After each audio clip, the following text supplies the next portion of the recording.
Ter autorização para fazer alguma coisa não significa que seja correto fazê-la.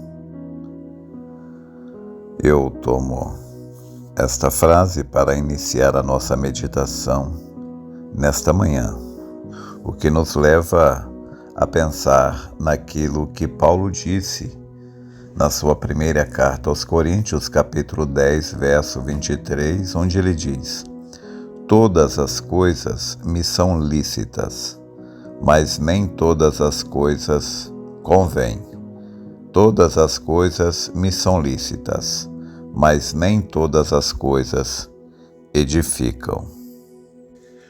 Nós sabemos que a teologia moderna, ela nos autoriza a fazer coisas, como por exemplo, embora a Bíblia condene a mulher a cortar o cabelo, a teologia moderna diz que pode ser apenas usos e costumes. É como se ele falasse: não, esses são usos e costumes, então está liberado aquilo ali.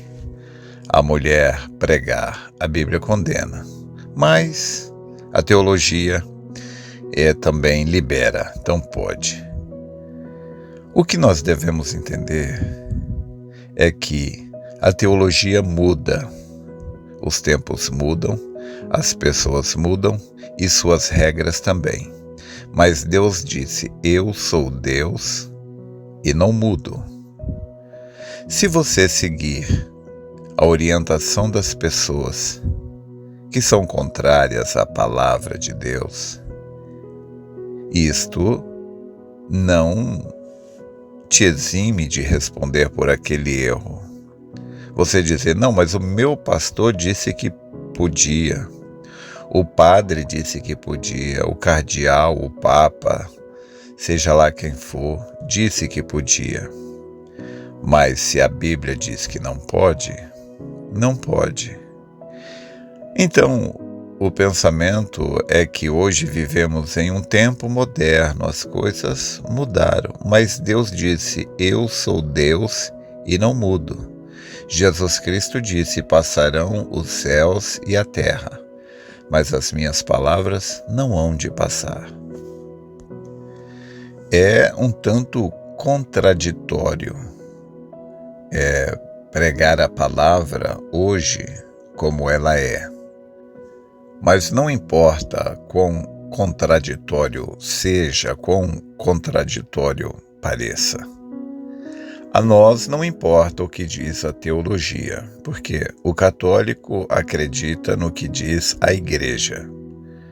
O evangélico, ele acredita no que diz a teologia. Mas nós cremos no que diz a palavra, claro.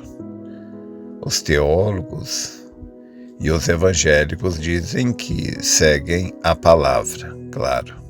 Seguem a palavra através dos olhos da teologia. Bom, não vamos discutir isso, não é o nosso tema, não é a nossa intenção. Eles são eles, nós somos nós. Nós não seguimos a igreja, nós não seguimos a teologia, nós seguimos a Bíblia. Porque sabemos que nós não seremos julgados pela igreja a igreja B, nem a igreja C. Sabemos que a humanidade será julgada pela palavra. Então é isso que nos interessa, é a palavra, saber o que ela diz. Nós devemos entender que todo o objetivo do diabo, o diabo ele tem um só objetivo. O objetivo do diabo, o único, exclusivo objetivo do diabo é um só. É claro que ele tem várias metas para serem atingidas, para que todas essas metas culminem no seu único objetivo, que é destruir a humanidade, fazer com que a humanidade seja condenada por Deus. O diabo sabe que não pode destruir a humanidade se Deus a proteger. Porque a palavra diz no Salmo 34, verso 7, que o anjo do Senhor acampa-se ao redor daqueles que o temem e os livra. Então, o anjo do Senhor livra a pessoa que tem temor de Deus, a pessoa que está baseado na palavra. Existe uma promessa de proteção para essa pessoa. E o diabo entende que a única maneira que ele pode tocar essa pessoa, levar Deus a destruir essa pessoa, condenar essa pessoa, é se o diabo conseguir levar essa pessoa a transgredir contra a palavra de Deus.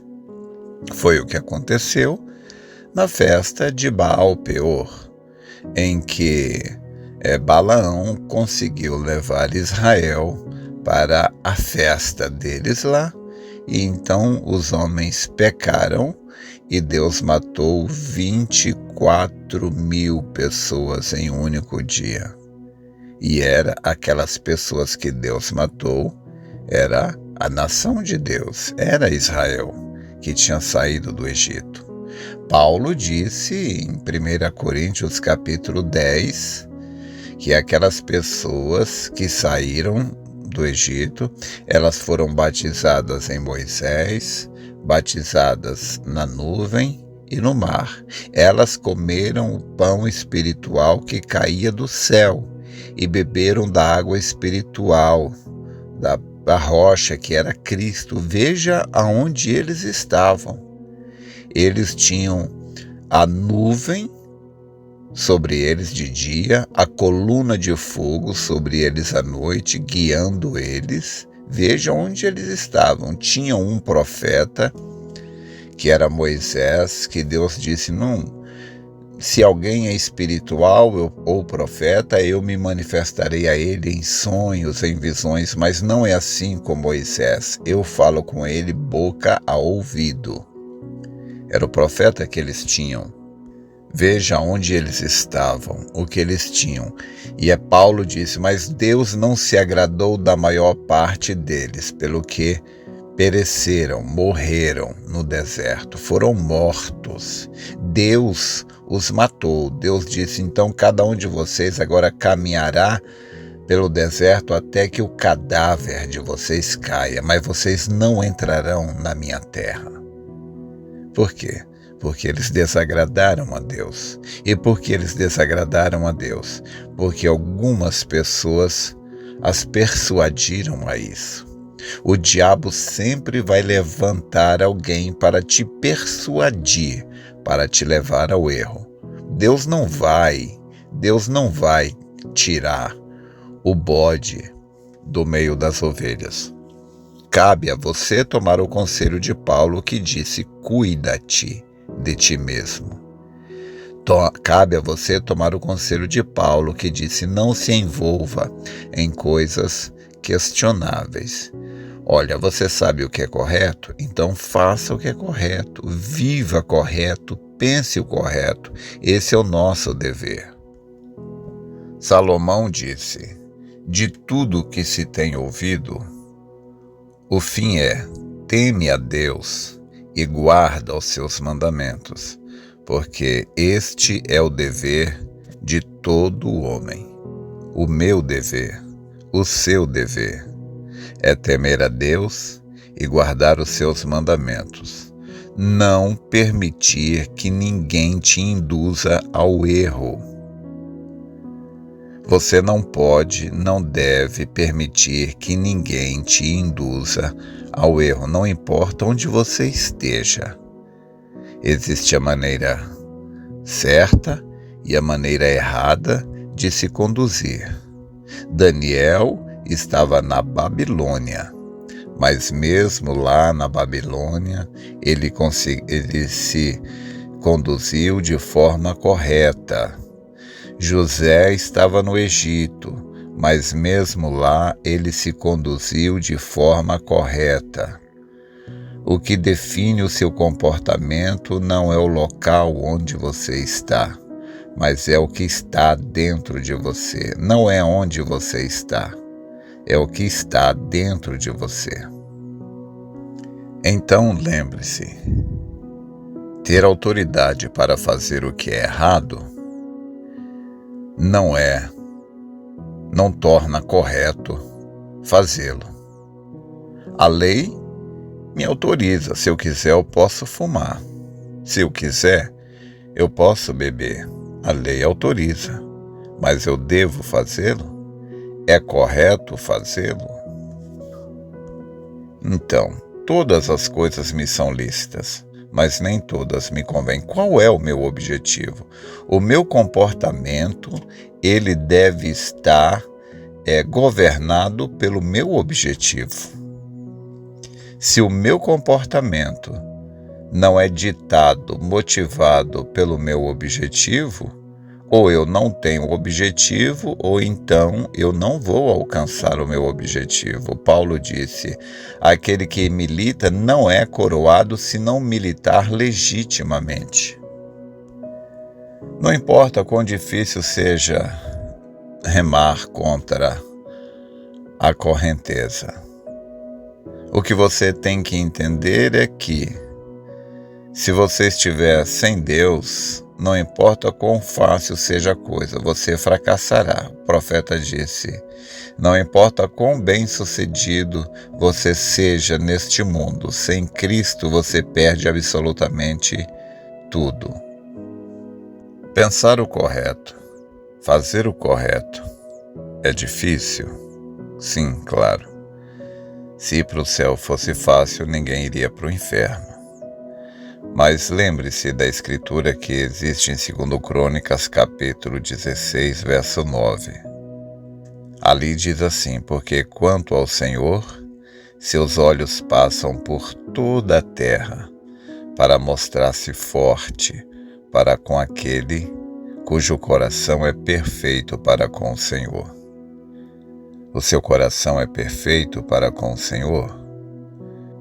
Se a sua vida, o seu comportamento é baseado na palavra, se você entende o que foi dito quando eu falei que ter autorização para fazer algo não quer dizer que seja correto fazê-lo, se você não faz aquilo que os homens dizem, mas você procura fazer aquilo que Deus diz, o seu coração é correto, é perfeito para com Ele. Porque Jesus Cristo disse: nem todos aqueles que disserem Senhor, Senhor entrará no reino dos céus, mas aquele que fez a vontade do meu Pai. Então lembre-se, ter autorização para fazer algo não quer dizer que seja correto fazê-lo. Analise com a palavra antes de você tomar as suas decisões, antes de você fazer algo. Analise se isto não choca de maneira nenhuma com a palavra. Se a sua vida é pautada, baseada no que a palavra diz, você será aprovado. Então, fazer alguma coisa só porque te dão autorização para fazê-lo não quer dizer que seja correto fazê-lo.